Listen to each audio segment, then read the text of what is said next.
Your alternative talk radio contact. The Planet. KGRAradio.com.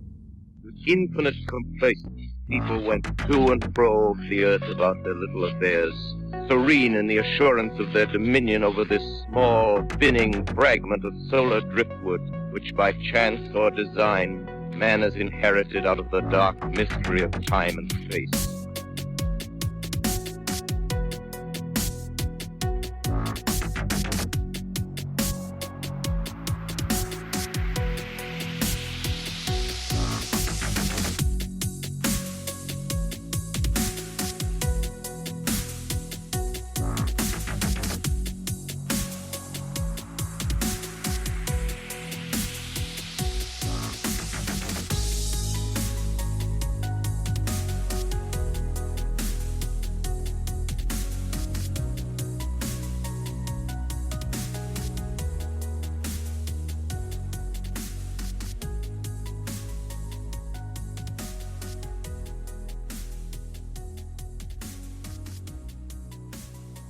If you happen to follow me on either Facebook, Twitter, or Instagram, then you probably already know that my second book, Beyond the Fray, Paramalgamation, co-authored with G. Michael Hoff, is available on Amazon. Paramalgamation is filled with difficult-to-classify, first-hand paranormal encounters with true high strangeness. It involves terrifying creatures of varying shapes and sizes, both standing in roads and, unfortunately, invading homes, to shadow people, hauntings, and even what I've personally dubbed the muted places. As the unique word that I've come up with states, it is an amalgamation of the strange. It includes encounters shared on my show Into the Fray, and also encounters not documented anywhere before. It is available in both ebook and paperback versions, or if you want a personalized, signed copy, head to beyondthefraypublishing.com. And when you're finished reading it, please head to Amazon and leave us a review. Our first book, Beyond the Fray Bigfoot, continues to hold steady at number 1 in its various categories, so a big thank you to everyone who's purchased and reviewed it. Another big announcement is that Book 3 is now in the works. And guess what? Bigfoot is back. Book 3 is all strictly Bigfoot, though. No Dogman this time. So, shoot me an email to get your encounters included within Beyond the Fray Bigfoot 2. Email is shannon@intothefrayradio.com, or call my Google Voice line and leave your contact info there. Area code 702-291-8557. No, thank you so much for doing this. Oh, you're welcome. I just couldn't believe that there are other people out there with the same stuff going on. You know, my niece called me up and she said, I have this, I think it's on Netflix, I'm not even sure, but she put it on for us, and it's a show that they do interviews with people. I don't know if you've even seen it, and they do interview, and they actually show that what the man looks like that I saw. I'm like, I was horrified. I'm like, that's it. That's exactly what I saw. And when they said that people all over the world experience this, it just blew my mind, you know? Yeah, this phenomenon of the Hatman, it is actually quite prevalent. And the sad thing is, though, whatever it is, it seems to get joy out of terrorizing anybody that happens to see the thing.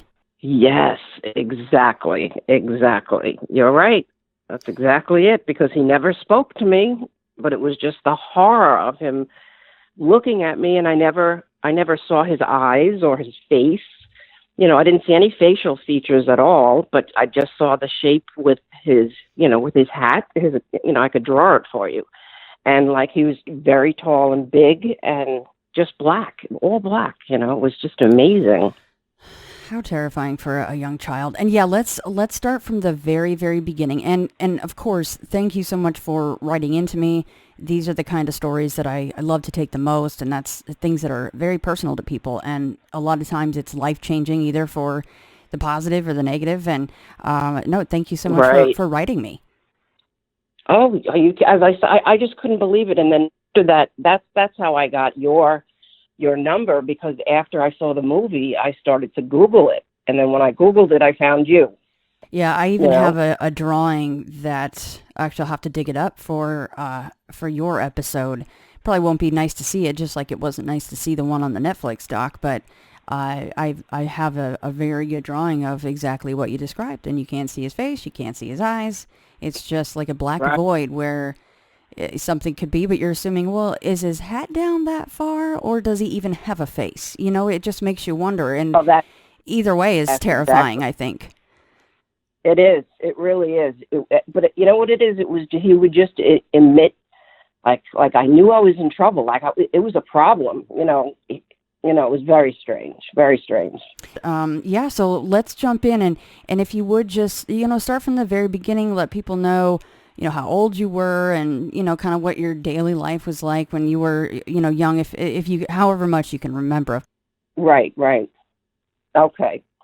Okay. I'm Shannon. I'm sharing with you a story that I've had with me all of my life. When I was 3 years old, I used to wake up screaming, like horrifying screaming, because I saw this man with a hat on, and he would just stand in the corner of my room and just stand there. I mean, he didn't talk to me or do anything, but I just knew it was evil because I was so horrified. My mom would come into the room and pick me up out of the crib and take my hand to put where the man was to show me there was nothing there. Obviously, she didn't see anything. And she said I would scream even louder. And so she would take me right away from it. As I said, this entity never spoke. I could never see facial features, but I could just see this black silhouette.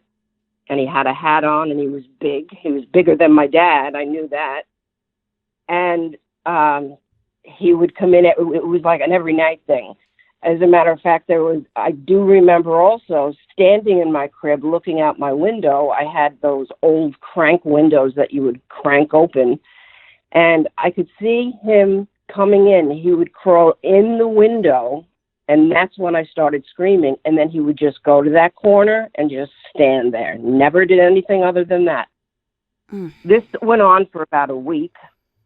My parents brought me to the rectory of the church that they went to every week, and they explained the situation to the priest. And he said, okay, let me hold her. And my mother was she said she wasn't sure if I was going to let him hold me, but I did. She said he cradled me in his arms, and then he put a red cape on and put the cape around me. And my mother said she was shocked that I wasn't screaming because I was under this cape with this strange man. And he started to say prayers in Latin. And he said one prayer after another, opened the cape, gave me back to my parents, and he said, she'll never have another bad dream again. So my parents were so thankful. They went home that week. I did not have any of those dreams. They came back the following Sunday to thank him, and they went to the priest, and they couldn't find the priest that had done this, and they explained it to the priest that was there, and the priest looked at my parents like they were crazy, and my parents were like, no, but he did this, and he did that, and the priest said, I don't know what you're talking about. Only Father Smith and I are here. We don't have any visiting priests. There's nobody here that looks like that.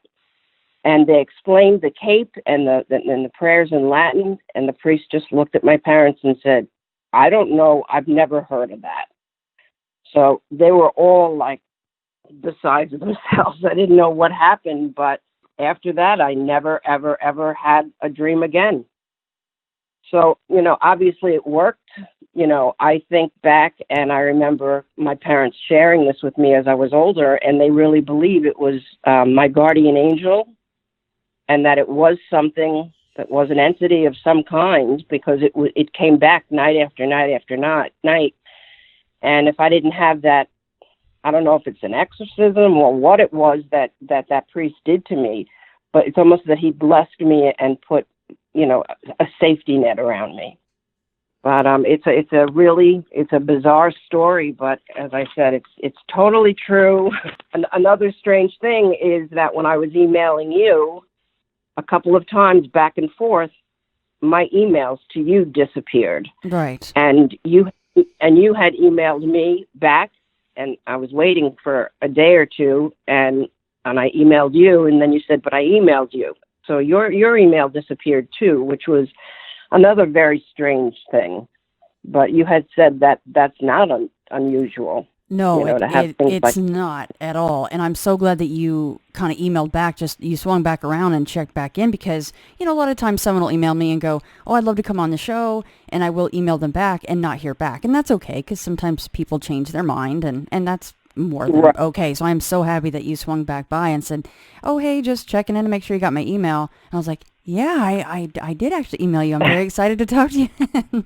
But as I said, that almost never happens with any cryptid stuff as far as straight Bigfoot. But anytime we're talking about things like this, the Hatman or hauntings with a twist, if you will, that seems to be much more common, that our usually quite reliant email system gets kind of a kink in it and then things go awry. So, and I think that for me, I've obviously talked about the Hatman before, but when I got to the part of your email where they were like, we don't have a priest here like that, and then they could find no red cape that he had used, that gave me chills, and that stood out to me because I don't think I've ever heard of anything like that before.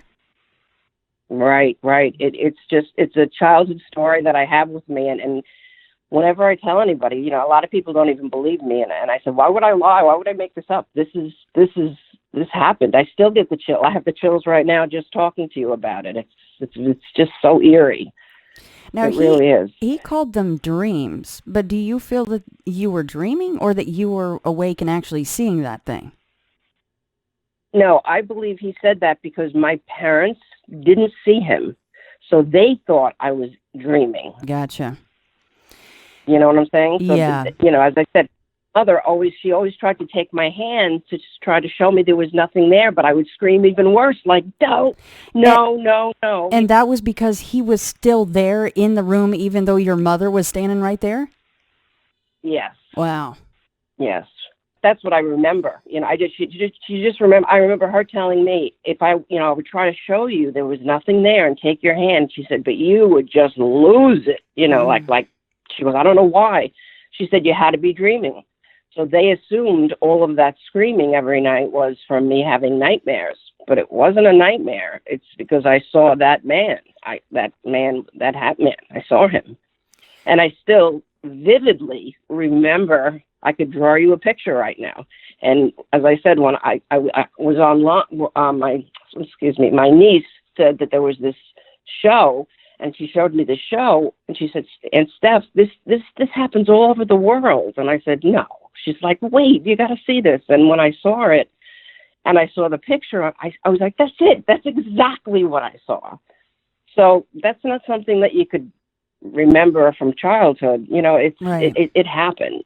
Yeah, it's burned in your memory because it was very traumatizing. Another weird thing is, now I don't know if this is attached, but I love horror. I love scary movies. I love all that stuff, and I don't get scared at all. Like I could be in my apartment, and I never worry about somebody being in the next room. But the scarier the movie, the better for me. So it's pretty neat. And you would think it would be the exact opposite, right? Since you actually lived Absolutely. it. The part, though, where... Well, that guardian angel probably still has that over me or whatever. Otherwise, I would be horrified, I think. The part where it's crawling in the window, because I had jotted down, like, how does it show up? Does it materialize? La, la, and then you go, it crawls in the window, and... oh my gosh, that is horrifying. It's just so strange to me that something that obviously is not of this world would choose, it seems like it chose to crawl in the window to add to the terror. I don't know. Like, why wouldn't it just materialize in the corner? Yeah, it didn't always crawl in the window because I remember sometimes it would just be standing there. Oh. But I do remember also because I remember seeing his hands. And I couldn't understand how he could get in the window because the window was there. You know what I'm saying? It was strange. And when I would see his hands, I remember saying, "Oh, here we go again!" Like oh, here he is again. Like, here, it's that man, I'm saying, I just remember saying, I knew it was him. And that's when I would start screaming, and my mom would come in and, no, you're okay. But she would also put the light on too. So I don't know if that changed because the light went on, and I don't know. But she said to me, she'd come in, put the light on, and she said, not just crying. It was horrifying, screaming. It was hard, like somebody was killing you in the room. She said, there's nobody there, and I would just scream, and I don't know, but it was just terrifying, absolutely terrifying. Now, how would he leave? Would you always just get so exhausted that you fell asleep, or would he in fact exit the room somehow? I never, ever saw him leave. My mom would come in, put the light on, and she probably took me out of my room to calm me down. And I don't remember anything as far as him leaving or, I don't remember any of that. And what about that ceremony that whoever or whatever that was, the priest that did that ceremony, have you ever looked into that and figured more out about what that even could be? No, I haven't. I just accepted it because, I never looked into it. That's a good idea. I'd like to think maybe I will. You're like, it worked. That's all that matters, right? Exactly. Well, that's what's so cool about you being willing to come on is that once this airs, then people will probably instantly people will know what that is, and they'll email me, and I will be sure to forward any information that I get about that. So, because I am very interested to find out what that could even be. That he did with the red cape, why did it have to be red? What if it was a black cape? Or, obviously this man was not even someone that the other priest knew. So, that's why they always said, it had to be a guardian angel or something fighting, something came in. And, he said, and my parents said that they didn't understand the prayers at all. They assumed they were in Latin because they couldn't understand. But they also said they didn't know why I wasn't crying because I was under this cape with this man that I didn't know. So that's another weird thing. And normally a baby, I was 3, so that's really a baby. Normally if you give a 3-year-old to somebody else and then put them under a cape, the baby would cry. Well, especially after what you were already going through. Right, probably right. Like, don't put me in the dark. Don't give me to this weird guy. I already see a weird guy. Come on. That's enough. Exactly. What about your family? Do you know anybody else in your family who has seen anything like this or experienced anything strange? No, none at all. And my family, they're all aware of what's happened. They're all very aware. But no, nobody else has ever had this. I just find it's unusual, I think, but maybe you could tell me different, for it to happen to such a young child, a 3-year-old. I don't know. Is that unusual? Well, no, it is. However, I just had a book release with a whole bunch of paranormal stories that are just, my favorite ones are just kind of the ones that are off color. They're not straight hauntings. They're not straight shadow man. It's all just very random things. So one of the stories included within, I had a man named Brian on, and he was the only one that I can remember offhand that I have spoken to. I think it was around the very same age, around 3, maybe a little younger. Wow. Where he remembers something just coming into his room, and I don't think that it had a hat. I just think that it was some type of a shadow figure. But he remembers very vividly being in a crib and being terrified and just thinking, later on in life, he was just so pissed off, thinking, why would you do this to a child? This is so wrong to be terrorizing a child. You don't have to do this, So offhand, that's the only one I can think of, and I will forward you that so that you can take a listen to that episode because, he's had other experiences, but he's the one offhand I know for a fact had experiences back that young where he can even remember it. So that says something as far as the trauma that happens. Right, right. That's amazing. Oh, if you could just give me links to any of this. I mean, I'm so interested in this, and now that I'm retiring, I'd love to do more research. And if I could help you, or that would be great. Absolutely. Yes. No, that's why it's so important for people to be willing to. I mean, I love just getting the emails, but once you put it out there, you just never know who might be listening that just is like, hey, not only do I have, some of the answers, well, we'll probably never have any of the real answers, but somebody that maybe even had the same experience, or, they have some ideas about this ceremony, which is fascinating to me. Whatever this thing did, it truly helped you. It did. It really did. It made that guy go away. I mean, as I said, they couldn't believe it. They couldn't wait to get to church the following week to thank him. So no more experiences for you, though? Nothing odd that you can think of? I mean, except for the cool part where you can watch the scariest horror movie on the planet by yourself in the dark and not be terrified. Exactly. No, I have, and thank God, I don't want to invite anything back either. Yeah, no. Like I wouldn't say to you, hey, do you play Ouija boards? Well, you should. May as well give it a shot, Right. Like, yes, yeah. I did that in my teenage years. I think we all did. Absolutely. Ouija board. Yeah, Ouija board, and you play the game light as a feather, stiff as a board, and all that stuff at the sleepovers. That was always fun to do. Yeah, exactly. Well, I cannot thank you enough for coming on and sharing this. I think this is going to be very advantageous to get out there, and I will keep in contact with you when people get in contact with me, and they certainly will. I promise you that. And I'm going to do a little cursory search about that particular ceremony, or ritual seems like a darker word. I like the word ceremony for that one. So I'm going to look into that myself and see if I can find anything. Sure. Yeah, it's great. I would love to to stay in contact with you and learn more. I certainly will. I promise. This is that part of that email that you sent, that second part.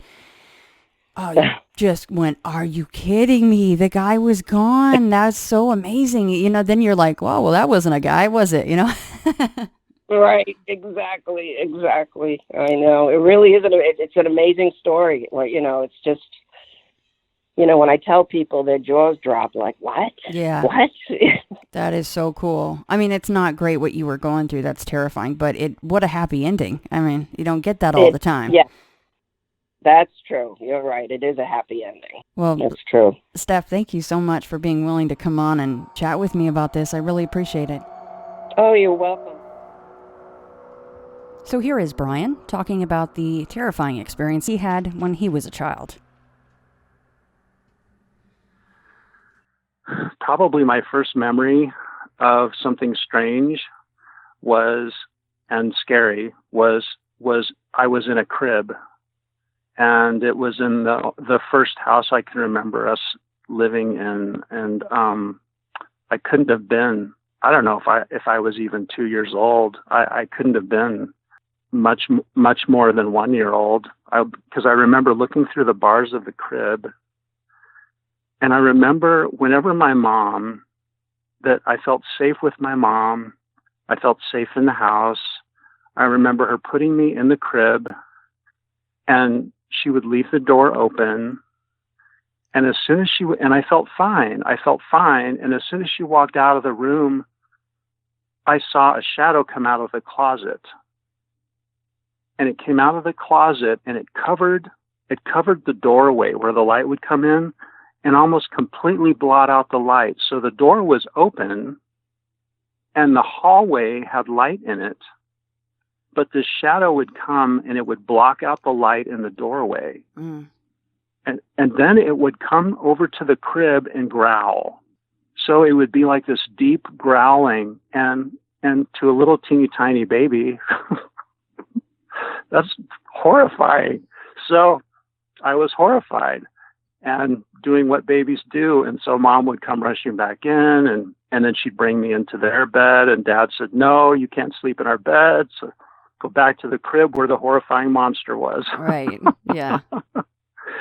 And so that's really all I remember is just a couple of times of that experience.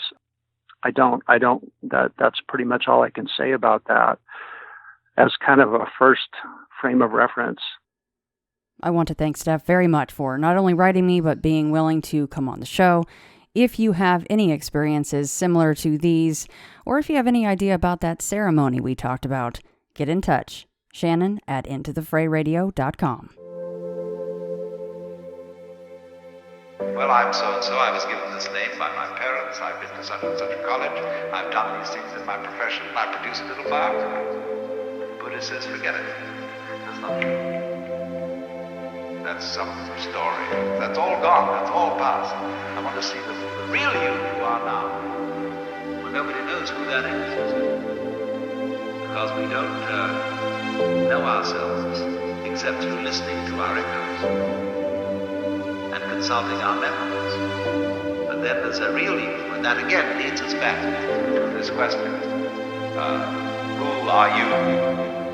That is the real you. We shall see how they play with this exam by the koans to get you to come out of your shell and find out who you really are.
T.S. Eliot has the same idea in his poem, The Four Quartets, where he says, when you settle down in the train to read your newspaper and so on, you are not the same person who a little while ago left the platform.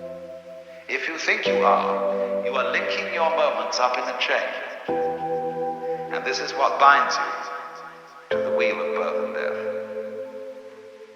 But when you know that every moment in which you are is the only moment, this comes into Zen. A master will say to somebody, get up and walk across the room. And he comes back and he says, where are your footprints? They've gone.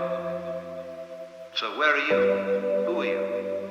When we are asked who we are, we usually give a kind of recitation of a history.